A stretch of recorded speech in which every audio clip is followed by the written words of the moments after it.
Everyone's talking about digital ID like it's absolutely going to happen. Like next week, you're going to need a digital ID to go to work. But when you strip away all the fear and the narrative and the amount of YouTube content that's out there invoking massive amounts of fear, if you actually look at the law and the politics and the timelines of these things, it actually becomes very clear. This is not inevitable. In fact, there's a really strong chance that nothing happens at all. And that's what I want to explain in today's video. I've been talking about digital ID since before it was cool, basically. And as someone who specializes in blockchain technology and cryptocurrency, I feel like I have a really unique perspective on this that most people, most channels that you see online don't have. And I'm going to share that perspective with you in today's video. So we're going to start with the argument as to why digital ID probably won't come into fruition. And then in the second half of the video, we're going to get into what I think is going to happen instead. So first, let's start with the law, because you can't just roll out a digital ID and make it mandatory like immediately. There's all sorts of like legislation processes that have to take place in order for that to happen. There's actually loads of stages for this as well legally. Like you've got to go through the Commons, you've got to go through Lords, the committee stages, amendments, and then votes. And it's like a whole process, it's a whole thing. So when Keir Starmer comes out and says we're going to have digital ID, we have to take that with a pinch of salt really, and understand that this is a lengthy process. It's not going to be solved like tomorrow. And he's going to have to fight for this case if he really wants to die on that hill, which I suspect he probably won't. Now, if you think back, I was only 15 when this happened, but in 2006, there was something called the ID Card Act. To him, I think that he should think again about identity cards. I think they are an important, indeed essential way of tackling illegal migration and crime in the early 21st century. They may, if I can put it like this, they may be the future, not the past. And it was a similar type of thing, obviously not on the blockchain or not cryptographically related as this new one is. Essentially, it took 3 years to go through that legal process, and it got completely collapsed and imploded on itself with the sheer amount of cost. It cost too much to kind of keep this process up, trying to fight its case. And it also had massive backlash in the public. You'll see the similarities here. And so since then, that whole thing has been completely repealed. Anyone claiming that this digital ID can just happen instantaneously is, misinformed. So there's the legal element of this, and then there's the political element of this. Even if you could pass this law, like immediately, think about what that does in terms of public trust and public perception. Right now, if you look at polling and everything, everyone hates digital ID from all across the political spectrum. No one wants this digital ID. And if you look at things right now, Reform as a party is polling higher than Liberal Democrats. The Labour Party, which is led by Keir Starmer, they're losing trust over time, and every public survey is showing massive resistance to digital ID. So politically, this is like just a really bad idea. And I just don't think when it comes down to, general election time where we're deciding on who should be next to lead the country, none of the candidates are going to die on this hill. It comes with too much public backlash. And I do think that the narratives of people being anti-CBDC, that's central bank digital currencies, that's basically replacing the money we have with a new crypto blockchain type currency. Again, this is stuff I've been talking about for years and I specialize in.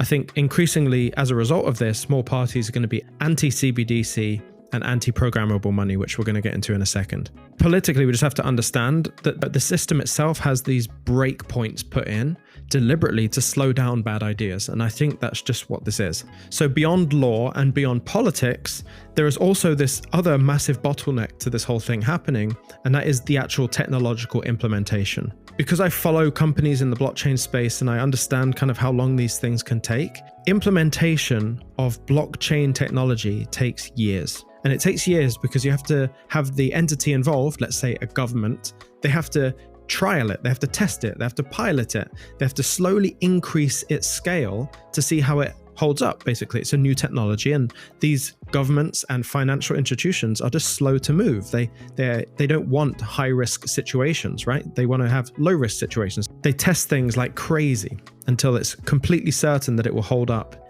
regardless of the situation. And so building the infrastructure to make a digital ID happen would take years. The amount of servers you'd have to set up, the security systems in place, the standards, the interoperability between all these different systems with banks and NHS and HMRC and immigration, like it has to span all of those different systems. That doesn't happen immediately. Like that takes a long, long time. That's why even if, polling was very positive about this subject and people were like really encouraging it, it would still take like multi-years to get this done. I've always had the theory that CBDCs and this whole thing would start taking place in 2030. And looking at all this news, it just seems like I'm becoming more right as time goes on. I think probably that will go down as one of my best predictions, but we'll wait and see.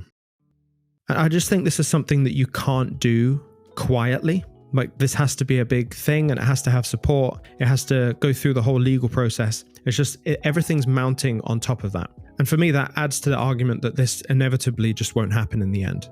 But in my last video, I talked about something called the trifecta. The trifecta is what you really need to be understanding and learning about. Digital ID is but one of those three elements of the trifecta. And these are things that ultimately will happen. And if you look at it, like, these are three ways that they get to that final destination. So whether they get there via a digital ID, I think it's unlikely. They might get there by programmable money. I think that's probably the most likely way that they're going to get there. I'll explain that in a second. And then the other one is CBDCs. I also think CBDCs is a really strong way to get into the public sphere quietly without having this massive opposition like we're seeing with digital ID. So what I believe will happen instead of digital ID is, as I've alluded to already, will be programmable money and CBDCs. So let's first get into what programmable money is, because I think this starts to get really compelling in a positive way, just as digital ID is really compelling as well, by the way. Let me actually return to that. Digital ID has so many benefits. Like, imagine you don't need your driving license or your passport, you just have one thing. Imagine if you go into a doctor's office and then you go to a specialist doctor and then you go to all around. They would be able to share all of that data among all of those systems that typically don't talk to each other. You know how you go to the doctors and they say, what's wrong with you? And you say, okay, this is wrong with me. Then you go to the next guy and you've got to say again the same thing, just repeat myself. And you feel like, are you not talking? Are these systems not talking? Well, digital ID would actually play a big role in that world, because you can link one digital ID to multiple different systems. Again, that takes a load of time, but there are so many benefits of digital ID that I think those are also worth knowing. But I think the public opposition to it is too great at this time. But programmable money is going to be another thing that's going to be quite compelling, because this is probably going to allow people to be paid every hour that they work instead of being paid at the end of the month, or you pay your utilities like in a streaming way. So basically I turn the light on, and as the electricity meter is moving, it's actually streaming payments out of my bank account. These are quite interesting things that get money moving, and money moving around the economy is actually really good for the economy. So I know it sounds like I'm making the argument for programmable money, CBDCs, and digital ID. I really want to promote the idea of looking at both sides of the argument here, both sides of the coin, because there are some real benefits and obviously there's some big concerns as well.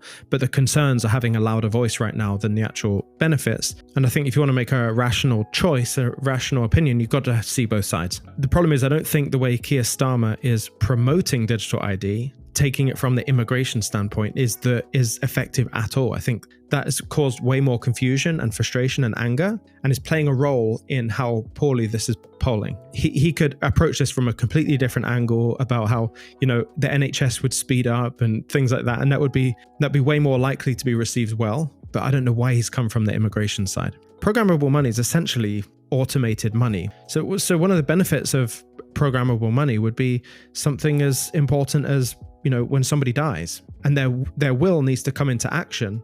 Well, programmable money could say, okay, we're waiting for a death certificate. Upon the death certificate being uploaded, we will send this amount of money to these different people. And so that can all be automated, and that removes all the intermediaries that are trying to kind of take a cut from that whole process when somebody dies. And someone dying is just one element of this. There's so many different ways that programmable money would help. But then the negative side of that, the public perception of programmable money, is this idea that if you are behaving badly or you have a poor social credit score, that they could program people with a certain score or a certain behavior or habit or voice online would be limited in their financial abilities. So unable to spend money here, only able to spend money here, restricted access to their money here. It can get quite nefarious. And then with CBDCs, which is central bank digital currency, it's basically digital money, but it's on the blockchain. So it's running on the blockchain. It's cryptocurrency based. In reality, it's all very transparent and actually probably quite useful. But again, there is a negative side to it as well. And it's my belief that if there was ever to be something like a universal basic income where everyone in the country receives a certain amount of money every month just to feed into the economy. The only way that that would be actually possible is via programmable money and CBDCs.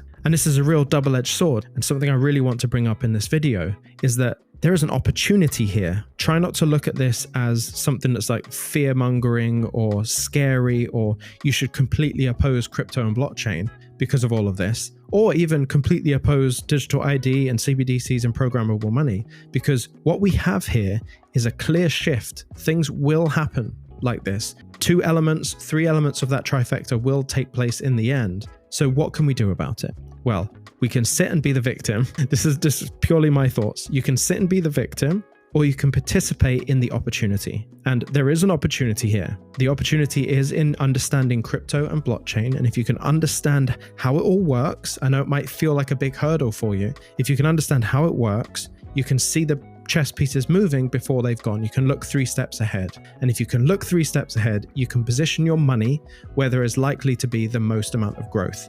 That's what I'm so fascinated by in investing in crypto and blockchain, because I'm seeing where things are going and I'm positioning myself accordingly. Now, you might have no idea what anything about crypto or blockchain or anything. This is your call to learn. This might be the final opportunity for you to make meaningful gains and profit in investments before this whole thing gets kind of taken over and, by 2030. This is the opportunity to learn. So don't watch Netflix tonight. Learn about blockchain, learn about crypto, just understand it on a basic level. And of course, I have materials there for you to learn in the link in the description. But the best way to combat all of this is to have a population that is more informed. That's the best way to combat this. Because if you can understand it, you can have valid arguments against it. You reduce the emotional state of the whole situation, so you're not kind of just reacting emotionally to this idea. You actually know how the systems work and how they can be governed or controlled. And then you're also able to participate in the opportunity that there is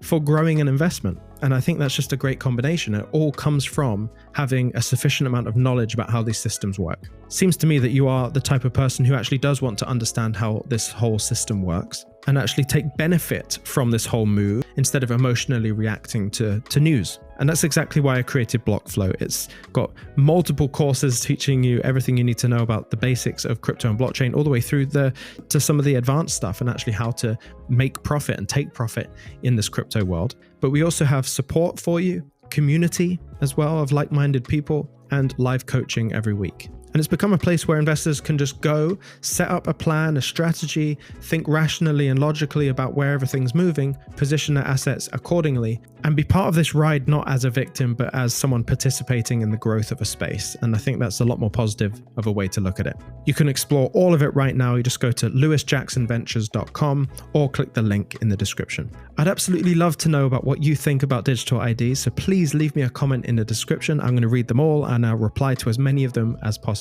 If you enjoyed this video, share it with someone you like, subscribe to the channel, stay emotionless. I'll see you in the next one.